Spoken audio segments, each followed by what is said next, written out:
Hi, I'm Mart, and you're watching Mart's Movies Review here on nearmedia.tv.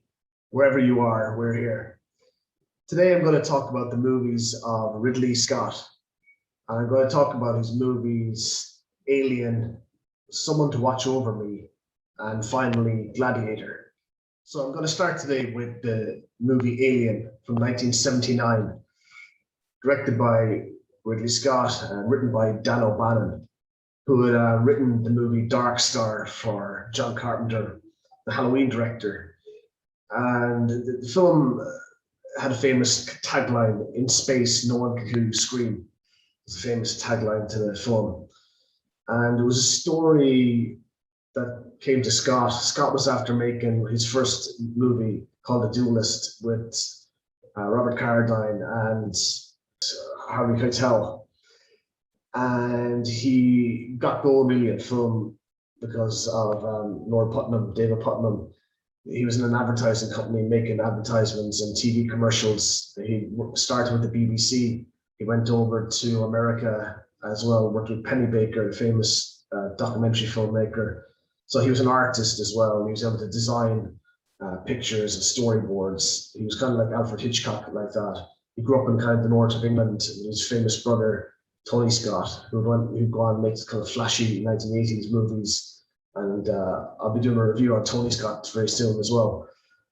But the story of Alien is just kind of a kind of a monster movie about a group of space engineers who go off exploring space, and there's an alarm signal, and that due to their code, their space regulations, they have to investigate the alarm signal, this distress alarm. So they go onto another planet. A few of them take off on a kind of mini spacecraft, and they go looking and exploring. On the planet itself, they find their kind of a disused spacecraft, and they enter the spacecraft, and they're just seeing just different objects as they go along. And they find a pod of space, a pod of eggs, and they're not quite sure what it is. And they go investigate one of the crew, and one of the eggs kind of hits the person in the visor, cracks the glass of the astronaut's helmet. But it turns out there's not really blood that's kind of coming from the kind of creature, the egg. It's some kind of acid. So they're careful about that creature. So they go back onto the main ship anyway, and the crew, and one of the crew members is saying, just let the astronaut come aboard. And Ripley, played by Sigourney Weaver, is saying, look, let's put him in isolation, put him in quarantine for a while. But one of the crew, played by Ian Holm, says, no, just let him come on board. They come on board anyway, and it's John Hurt who's been invaded by the creature in a certain way, and everything is kind of, they explored the planet. There's no real people to save or rescue or any entities, so they're going back to Earth anyway in the spacecraft. And they're just having a meal or something on board, and then John Hurt is kind of feeling sick all of a sudden, and he ends up on the table, and he's in convulsions, and the rest of the crew don't really know what's happening to him, and his stomach starts like mumbling and trembling, and the kind of creature emerges from his stomach and just goes flying across the ground and disappears into the ship. Like they spend then a lot of the movie then trying to find the creature. Well, what they don't realize, the creature is growing and developing as it's out in the spaceship, and it turns into a real kind of scary kind of monster. And it's a race against time then to try and get the creature, cage the creature as they're going back to Earth on their spacecraft. And it's suspense horror, as people would say. Like it's not really just a thriller, kind of suspense. It's really, the creature was well drawn out, and you don't really see the creature all the time, and you see flashes of it, which kind of makes it more kind of suspenseful and tension filled. And it became a great movie for female heroes. You have Ridley and Ripley. It's got a female hero film, and like on the back of Dan O'Bannon's Halloween, like another female hero with Jamie Lee Curtis in that role at the end, the kind of sister of Mike Myers in the film. Like, you know, she comes a kind of hero and heroine at the end of the film, you know, in slasher genre. And the same kind of happens in the following year in Alien. You know, there's kind of a female hero having to deal with the creature, kind of what they would call like a man-v animal in the kind of genres of horror. You know, it became a big hit at the time. It was kind of mixed reviews of the film. It wasn't appreciated as much. Maybe that's because of Ridley Scott's style, usually style over substance. You know, he chooses more visual imagery over like better storytelling, and he's always been criticized of that. I mean, his next film as well, I want to talk about Someone to Watch Over Me.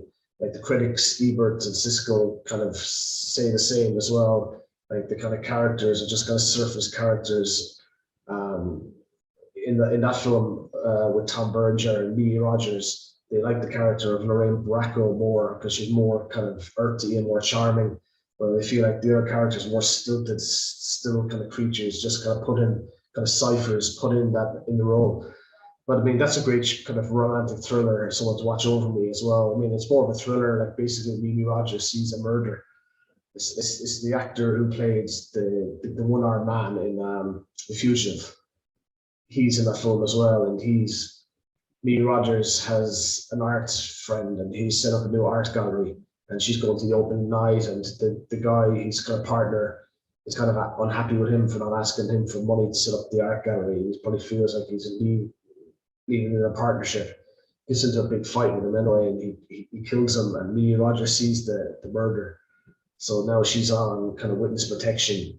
And whilst the party's going on at the art gallery, there's another party over across the street in New York where like Tom Berenger is just a cop and he becomes a detective. So there's kind of two happenings at the same time, and Berenger and Rogers get together anyway because there's a few people looking after her. And Berenger is one of those detectives, has to kind of keep an eye on her, keep her safe. And there's a few occasions throughout the film where she goes to certain venues and places, and the bad guy nearly gets her, and Berenger saves her. And they kind of start a love affair then, and then Berenger's all confused. He's with his wife and the kid at home, and then he's with this kind of woman, another part of town, living that kind of high life. And I think someone had told me about that film as well. It was kind of a suspense story. They knew I was into suspense stories. And it's really well filmed to begin with, you know, as usual. You see the great shots, the kind of night shots of New York, the Chrysler Building, which is kind of, you can see all types of TV shows and movies that kind of copy his style. We see it in Law and Order. You know, they copy his kind of flashy kind of intro style of night shots of the city. And Michael Mann and himself kind of get on as friends, and Michael Mann is a great night vision director as well, a visual stylist as well as Ridley Scott. Scott had like made a movie before, Someone to Watch Over Me, called Legend with Tom Cruise. It was kind of a fantasy film. It didn't really go down well. Of course, he made the kind of cult hit movie Blade Runner, which a lot of people didn't like. They liked the style of the film, and today you see the style, the rain and the darkness and the kind of neon lights and the flashy kind of Japanese type videos in a lot of commercials, TV shows and movies.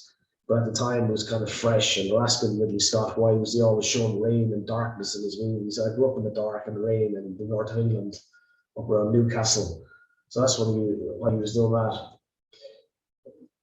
But the movie Someone to Watch Over Me, I think it's based on the Gershwin song as well. George Gershwin, Irish Gershwin's song Someone to Watch Over Me. It was played by a lot of artists over the years. And there's nice music in the film as well. I like the soundtrack of the film. But like Lorraine Bracco then would turn up 2 years later in Goodfellas, and then you see her then as the psychiatrist in Sopranos. Mimi Rogers was with Tom Cruise, married to Tom Cruise. Like I thought she was an interesting actress. Like she was good, but she didn't do many roles. And you know, but she was great in that role as Claire. And you know, Tom Berenger. in the role with him with her. Like,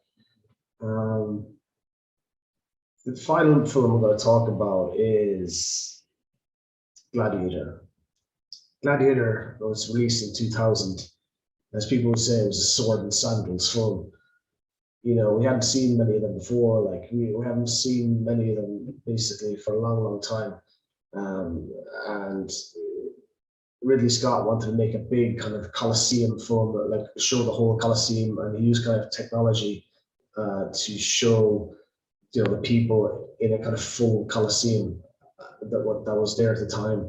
So the technology helped him with that. But he don't do too much of it as well. He has some great actors, character actors in the film, like the story of Marcus Aurelius and his kind of general, played by Russell Crowe, Maximus Decimus Minius, and they're fighting the Germanic tribes, and they're fighting them off, and they come back to Rome. And Richard Harris, his character, the Emperor, he just wants a new, refreshed Roman Republic. He doesn't want his son Commodus, played by Joaquin Phoenix, to be the next king ruler of the Roman Republic. And he finds out about this, and he gets his father killed. Richard Harris, he gets his father killed, and what happens is then, you know, his lieutenants and people close to him are kind of banished, and you know, Russell Crowe doesn't really want to have anything to do with the new emperor. So basically, he goes back to modern day Vienna, and he finds out that his wife and kid are murdered, and his place is ransacked, and he gets kidnapped anyway, and he's put into some kind of gladiatorial arena under stewardship of Oliver Reed, Proximal.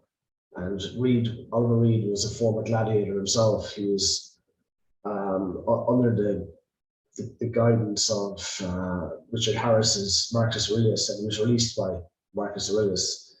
So he had a lot of time for the previous ruler of Rome. And he showed basically then, Oliver Reed is telling them, you got to win the crowd, win your freedom.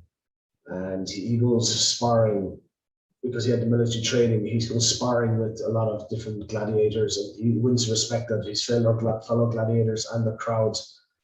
And he comes into Rome then, and he's fighting a lot of different people.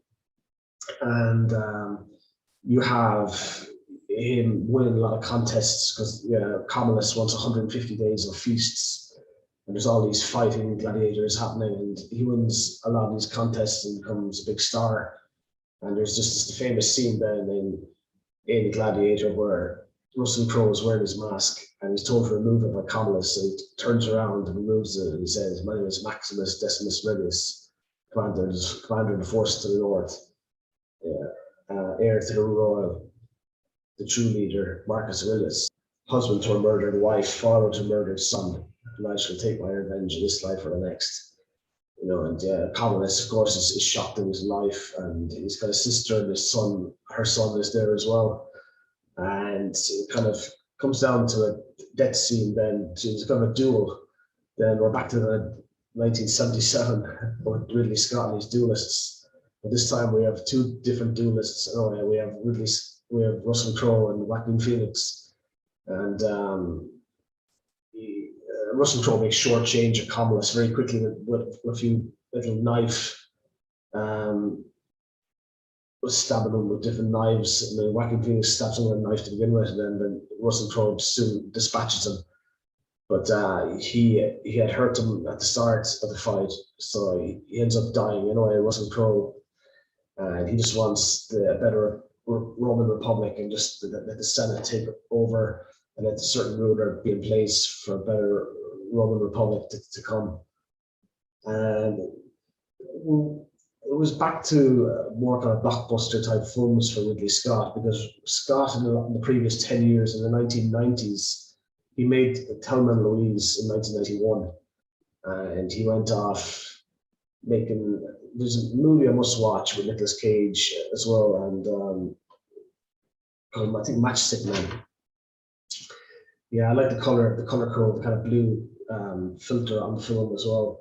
And he made a few more kind of films as well, like Black Hawk Down, which is a great film around that time as well, around the time of Gladiator. And he was making Hannibal then afterwards, kind of just another kind of Silence of the Lambs film. I remember seeing that. And yeah, the last 20 years, I was watching a movie during the week, one of his movies as well, Russell Crowe and Body of Lies with Leonardo DiCaprio. It's more of a kind of documentary about um, of Iraq and Afghanistan. Really, there's a nice story between DiCaprio and the kind of the nurse in the film. I like that story, but it's more of a documentary than a film. I don't really see the point of it being made in the first place.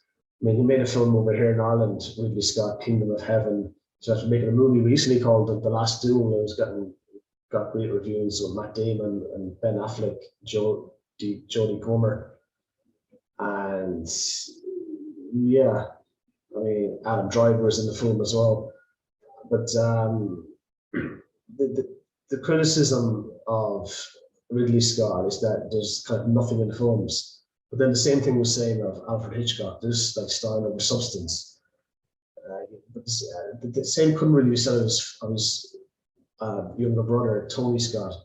He made kind of stylish films, but they're always entertaining. Like there's something happening in it. You know what I mean? I mean, the movie Dune being released at the moment. It was made in 1984 by David Lynch, but it was originally supposed to be directed by Ridley Scott, but he pulled out because his older brother died and he didn't feel up to making the film at the time. And Denis Villeneuve now at the moment, he made Arrival and he made Blade Runner 2049. He's after making the film, and everyone's saying it's a great film. People are telling me now to go and see it as well. So I must see that on the big screen. But the original wasn't done correctly, I think, because David Lynch, it's kind of maybe a 2-part, 3-part movie, and he put it all into one movie.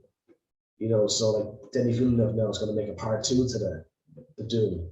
So, but they say the style of the film is in the movie, like, do you know what I mean? Like, David Lynch must have thought he was Ridley Scott or something, because the interior styles of the film are actually meant to be better than the up-to-date, the new movie we released. We'll see Kermod's review on it. Mark Kermod, I haven't seen it yet, but it's with Timothée Chalamet is in the film, and you've got a few good actors as well. One of the kind of best actors the last 20 years in the film, an actor called Oscar Isaacs, and there's a new film coming up soon with Oscar Isaacs, The Card Counter, directed by writer-director Paul Schrader. So that's the film reviews of this week. Ridley Scott, his movies Alien, Someone to Watch Over Me, and Gladiator. You can like our Facebook page, nearmedia.tv, and you can watch our YouTube channel and subscribe to our YouTube channel, nearmedia.tv.